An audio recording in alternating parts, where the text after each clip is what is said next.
let's quickly try. Let's see if Hodlonaut is around here.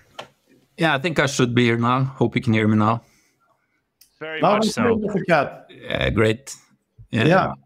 So good to see you guys. Meow and happy Bitcoin Infinity Day. Yeah, meow and congratulations on Infinity Day. Meow meow. Good to have you here.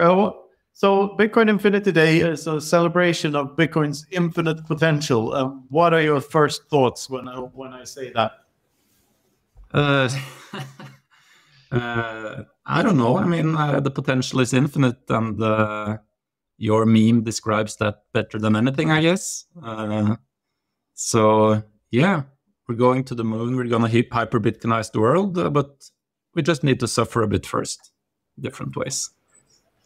Well, speaking of suffering, I think there isn't a Bitcoiner in the community that has suffered needlessly more than you. I hope everything is going all right on your struggles, Mr. Cat. Yeah, absolutely. I haven't really suffered much, to be honest. They wanted me to, but I really didn't. But yeah, all of that stuff is on pause now, waiting for this COPA case in January. All right, and you won the last battle against the only person on Earth that isn't Satoshi, and we're expecting you to win the next as well. What do you reckon are your chances? Close to 100%, I guess. No, I mean, how can I lose? It's just going downhill for them now, and they were asking for this delay, and I don't mind to see them get more wrecked before going up against me again. And yeah, let's see what happens. Maybe it all just falls apart after the COPA case. Could be. It's getting exceedingly stupid by now. It's obvious that they were barking up the wrong Merkle tree. Bada bing, yeah, something like that. This Merkle tree had a vicious cat in it, like Sean's back. Yeah. At least it refused to come down or something. Yes. Larry, are you familiar with Hodlonaut? Have you? I'm not. It sounds like he took on Craig Wright. Is he another one of the guys that got sued by the fake Satoshi? Yeah, I guess it's kind of, it's getting kind of old. That's what I'm most known for, like to be like Craig Wright's enemy or something. But yeah, that's me. I've been kind of fighting him in the legal system for getting close to 5 years now. And this is, Hodlonaut is too humble here, Larry, because his real claim to fame was starting the Bitcoin lightning torch back in 2019. Wow. So he was the first guy to start sending Bitcoins around the world via the Lightning Network. And that thing really took off. And it was a big thing back then. Wow. So that's his real claim to fame, and that's no small feat. Even though cats usually have small feet or rather paws, but this Craig bullshit thing took over, and Hodlonaut has been showing us all the way, in case something similar should happen to us. Because he kept his ground all the time and was very stoic about it, and didn't fall for any of the bullshit. And he's been battling not Satoshi ever since, and he's winning. So, yeah. Well, congratulations. Thanks for bringing us Lightning. Lightning is changing the world. The whole thing's changing the world. It's really awesome stuff. Yeah, I 100% didn't bring anyone Lightning, but I was maybe pretty early in getting really, really excited about Lightning. Back in 2018, I was just basically like a little manic about Lightning back then, because I thought it was just so underappreciated, and like its promise in different ways was blowing my mind. So yeah, I tried to use it as much as possible back then, and then by absolute chance, this lightning torch thing kind of just happened organically, I would say. Yeah, and Lightning is still the most undervalued technological invention of this century by far. It's way bigger than AI if you think about it. It's like Terry Pratchett said, real stupidity beats artificial intelligence every time. And, Lightning Network enables real stupidity across borders. And it's the best thing ever. And I'm happy to say when I visited Norway, we visited Norway, Luke, we came with a bunch of books and T-shirts, and we sold them all. And everyone, absolutely everyone at the conference used the Lightning Network to pay for them. So nice. That's a first. And really proud of that and proud of the Norwegian community for being so damn based. I mean, you all look like lumberjacks, and you're all jacked, and Yeah, that's a very nice lie, Knut. Thanks. I think you could have sold even more than you brought back then, actually. It totally sold out and pretty quickly, too. Yeah, I should have bought more. Yeah. Yeah, we've got a quick question in the chat for Larry, who may have to go shortly. But the question was, why has the EU ETF not made any difference to the price? Do you have any idea about that, Larry? I really don't. You've got. I'm the wrong guy to ask. When was the EU ETF approved? What was the timing on it? Do you know? Well, I'm going to have to look that up, but I mean, I think 6 days ago is the first article that I see here. Europe's first spot Bitcoin ETF is going live 6 days ago. We don't pay attention to fiat stuff, Larry. That's why we don't know about these things. Yeah, I mean, look, it may, the channels may not be open. I mean, it's live, but it's got to be linked into all the brokerage accounts in Europe. And, people, is it listed? Where is it listed? Is there any trading volume in it? I mean, those would be the kind of questions I would ask. I don't know. All the money is in the US. So what happens? Well, I don't think that's true. There's a lot of money in Europe too. But again, it has to do with ease of use, right? I mean, and so that's what I would look into. I'm not quite sure why we're in this price dip right now, but we are, and so be it. I mean, I tend to believe that this dip is driven by the Binance problem, that he's having trouble getting onto his peg and he's selling coins to try and defend his coin. But that's just my theory. Yeah, it's collateral damage from the shitcoin space.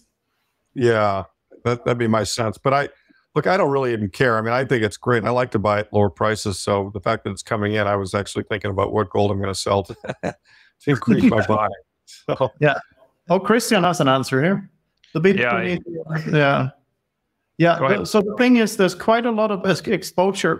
People are exposed to Bitcoin in Europe without even knowing it, because it's in all sorts of pension funds and, other funds, like baskets of stocks and bonds that people buy from different banks, and some of them have a Bitcoin allocation, and so people are Bitcoiners without even knowing it here. And this passive exposure is a stepping stone. It is. That's a Trojan horse. It's a Trojan horse. All of these things are Trojan horses, I guess. Yeah, sure. Larry, I would be to hear what do you think? I'm sorry, Larry, would you be so kind as to tell us, what do you tell your gold bug friends when you try to orange pill them? Yeah, I'd be happy to. So the biggest, probably, I encounter a couple of big objections, and so let me address how I deal with those. The first is, and this is why the shitcoiners have hurt us so much. The first is, look at all the promoters in the space, look at all the shitcoinery, look at all the things that have rugged and gone to zero. How can you possibly be playing around with crypto? Look at FTX, look at Sam Bankman-Fried. I mean, so gold people are kind of old school. They don't trust fiat. And, a lot of them have just kind of concluded that crypto is just, it's digital fiat, right? They're wrong, of course. They don't understand the difference in Bitcoin. But so that's kind of objection number one. And I spent a lot of time dealing with the fact that, like any new invention or any new area, there are going to be promoters and bullshit artists, and there's the real signal, which is the Bitcoin, network. And so I deal with that a lot. The other issue that seems to come up a lot with gold people that I'm trying to orange pill is they can't get over this physicality argument. They kind of make the argument that if it doesn't have an alternative use, if you can't touch it, feel it, it has been around for 5,000 years, it doesn't represent money. And what I tried there is the story I usually tell them is that even before gold existed, I try to get them to think more conceptually, and that money really is a ledger. And money is an obligation. You know, I owe you something, you owe me something. It's a means of exchanging value, whether it be goods or services. And, you know, way before gold was money, when we didn't even know what gold was, we didn't even mine gold. They found ancient caves in France with stick tally ledgers. And so people were keeping score, and presumably they were doing something like, you know, I made 3 kills and fed the place, and you've only made 1. You owe me 2 kills. And so, you know, that ledger nature of money, in my opinion, is really the primary driver of what has value, not the fact that gold can be used for jewelry or gold can be used in electronics. I mean, those are nice uses, but that's not the monetary premium in gold. The ledger is what counts. And, you know, people should understand this, because the dollars in their bank, they're not really dollar bills sitting there. They're just entries on a computer screen. And so really, if you think about what money is, it's just an enormous ledger. It's an enormous spreadsheet of who owes who what. And so, you know, gold was a nice physical form of a ledger. And the beauty of it, of course, is, you know, I call it analog sound money. And it's great because you can't fake it, and you can't print it, and so on and so forth. But it really was, it was just a physical representation of a ledger. And it became the best physical representation because its stock to flow was the one element in the universe that had the lowest stock to flow of any element. And so it naturally kind of gravitated towards becoming money. Well, now we've got a physical, when Bitcoin got created, Bitcoin, the important thing about Bitcoin is that, and the real breakthrough in my view, this is what people miss. And I get this because I saw the internet come along and take over. And what people miss is that Bitcoin represents digital scarcity. It's a digital scarcity protocol. And before Bitcoin existed, there was no concept of digital scarcity. I mean, you had Napster, you could copy anything. Anything that was digital could be copied, period, you know, full stop, right? But the Bitcoin network, the proof of work, the difficulty adjustment, all of it, it led to a reliable means of creating digital scarcity. And when they did that, they suddenly, and then the halving and the whole way it decreases over time. But when they did that, they basically created a system that could create a lower stock to flow, or a higher stock to flow, I'm sorry, than gold. And it was a digital version. And by the way, digital is a lot easier to handle, move around, et cetera. I mean, sending $1 billion worth of gold requires a jet airliner. You know, $1 billion of Bitcoin is 10 minutes. So basically, you know, what I try to convince people is to move away from the notion that money itself has to be physical. It does not. Money is a ledger. And once you regard money as a ledger, then you come to see that, okay, Bitcoin is the most secure, the largest computer network in the world, the more digital computing power than anything else. It is the most reliable digital ledger ever created. And because it's because it's easier to move, and it's easier to verify, and its stock to flow is lower than gold, it will ultimately demonetize and replace gold. I say ultimately, not tomorrow. It's going to take time, but it's happening, and it will continue to happen. Yeah, so, and I would say a lot of my people, I think, kind of get that, but some of them just can't get around the fact that you can't touch it, and it's not a commodity. And that's because they've got 5,000 years of commodity money in their head. And you know, if you can't get around that, you can't get around it. Yeah, that's basically the element zero thesis, that we discovered an element without mass, which means that all that's left, if you remove all the protons and the neutrons, are the electrons, the information. So right. I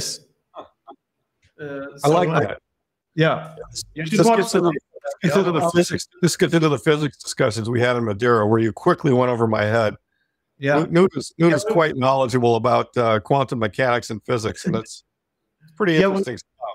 We made a video about it. It's from one of the chapters in the book, and Ioni animated a beautiful video to it. So if you search for element zero, I think you changed the name. So I'll change it back, though. Yeah. So if you don't mind, when we're done with this, send me the link to that video. I'd love to watch it. Oh, sure. I'll put it in the show notes or something. Yeah. Yeah. We will. There's also, Larry, an underappreciation of the realness of the digital realm. So if you have a photograph that is digital is by no means any less real than a physical photograph. A win in a game of chess online is by no means any less real than a win on a physical board. Correct. And so I think that a lot of people are still so rooted in physical reality because our transition into the digital world is still we're still in our digital and technological adolescence. And for that reason, a lot of people are so preoccupied with the physical reality being the real reality, and sort of ignoring or discounting the realness of the digital realm. Yeah, and what you're getting at suggests that there's a very interesting future in artificial intelligence and the metaverse, a lot of other stuff as well, right? For humankind as we go forward. But Ioni, would you say that the digital realm was as real before the discovery of digital scarcity? Or is it the immutability that makes it as real, would you say? The thing is, absolute scarcity has always existed.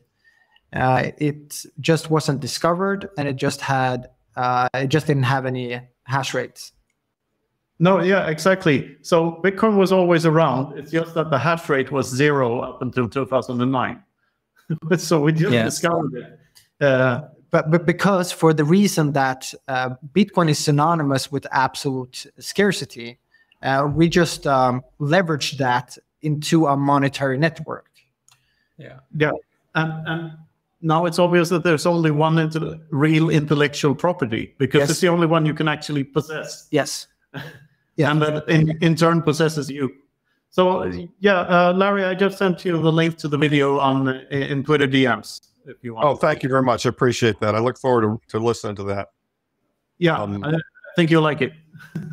Yeah. The idea comes from a friend of ours called Jörg Hemsdorf, a brilliant German Bitcoiner who's very much into physics. And I just basically stole that and regurgitated it with my words. Video. The long and the short of it is, I mean, before gold, I've come in all of this by, what I saw early on in my career is the flaws in the Keynesian system and the lies that were being told by the central bankers and the way that the cotillion effect was making the world an unfair place, always, but particularly since 1971. And so I started off with what I call analog sound money, gold. And of course, Bitcoin didn't exist in 71, didn't exist in 2007. And then what flipped me over was when I finally got to the point where I realized, okay, this is digital sound money. This really is, Bitcoin really is digital gold. And, it's indisputable in my view. And because, it comes along at a time, Satoshi was so pissed off, about the Chancellor bailout and the 2008 abuses that, it came along just at the right time. It's kind of ironic. I really do believe there's a higher power. It's like we're running out of whale oil in 1849 and somebody finds oil in Western Pennsylvania, right? It's just, here we are, fiat has just about had it, right? They've totally destroyed the world with fiat money. And, gold's working, but not really, because they managed to manipulate the shit out of it. And Satoshi figures out how to create digital gold and, lights a whole new fire of sound money enthusiasts. And then Safe writes the book that will be someday regarded as superior to all other economic books, in defining, Austrian economics and Bitcoin as the current sound money solution. And it's fabulous stuff. It's fabulous stuff. It's going to be so much fun to watch it play out. It's so great to be involved in this space. it's just we all should just be pinching ourselves. We're so lucky to be aware of this stuff and right. And to understand it and to be betting on it. And, no matter how much, I have to laugh at these fiat people as they try and defend their turf. It's just, as Preston Pissoff at this, come on guys, can't you do better than that? It's just so sad. Yeah. I know. It's like we're they have no fucking clue what they're doing. Yeah. Mr. Cat, any thoughts on this? On the clownliness of the fiat realm, it really feels. I felt in many different ways, but increasingly since I discovered Bitcoin, like this feeling of being ahead of the curve, and seeing what's playing out and what is about to play out.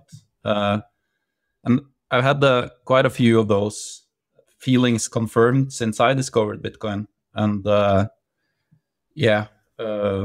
it really is a spectacle to behold, to listen to traditional economists, both in my country and internationally at this time. Yeah, economist is a funny word in that sense because it means everything but in the fiat world. Hey, we're just seeing, Larry, that you've got to run here. Thanks so much for hanging out with us on Bitcoin. Oh, thank you guys. Happy Bitcoin Infinity Day. Knut and Luke, thanks so much. FFS, I love it, man. You got the right name. Well, love you, Larry. See you in Madeira. Yeah. Nice to meet you, Larry. I'll soon. Yeah, nice meeting you, Hodlonaut. Congrats. Thanks. Bye-bye. Bye. See ya. Thanks, Larry. Bye.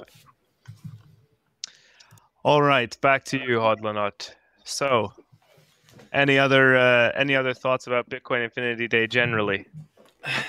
No, not really. I mean, I think it's a cool idea to have this day, but I mean, maybe you guys can enlighten me a little bit on. I mean, I know it obviously stems from everything divided by 21 million, which we can all see beautifully displayed on these two manly chests here. But this stream and what led up to it and who's behind it and what is it? Well, we shouldn't leave out the prehistory of Bitcoin Infinity Day, which is August 21st. The actual Bitcoin Infinity Day, before Bitcoin Infinity Day was discovered, exactly 1 year earlier, an article of mine entitled "Deeper Down the Rabbit Hole" was published in Citadel 21 magazine. And you've made some beautiful graphics to it, or maybe cut it. But that's the thing that spurred that made everything else happen. And Ioni's little video and the meme took off and everything. We've been through that walked through that already in the beginning of the show. But cool. So in beginning of August 2021, we realized that we might make a Bitcoin holiday out of this. We tried to figure out what you were supposed to do on Bitcoin Infinity Day. And the narrative at the time, which is still somewhat true, is that Bitcoin Infinity Day is when you stack 21 times more than your normal daily average stack. But that doesn't really roll off the tongue, does it? So now I view it more as just a general celebration of Bitcoin's infinite potential to change humanity for the better. So that's what it is, and that's why we're doing this thing, and that's why we're just happy to celebrate Bitcoin. Yeah. Any excuse is a good excuse for that, isn't it? Absolutely. Really cool story. And I mean, to be perfectly honest, I kind of forgot that the Citadel 21 article, I mean, you found out later, right, that was actually published on the 21st of August, or? Yeah, this is one of those stars aligned stories, and all the religious Bitcoiners tell me that there are no coincidences and stuff. Yeah. But I tend to agree with that. Mind-blowing that in hindsight, that article came out on this very day. I had absolutely no clue that was the case when we came up with the holiday, and that it fitted so perfectly with the equation and everything. So it's like, well, we're living the meme. That's literally living the meme. That's what we're doing here. It really is. It's my life, but just continues to drive that point home in many different ways, like call it synchronicity or call it no coincidences or whatever you want to call it. There is a lot of mysterious undertones, or like, call it whatever you want. It's great to be alive and experience being part of Bitcoin and beholding all these weird events and people and unfoldings. I appreciate it.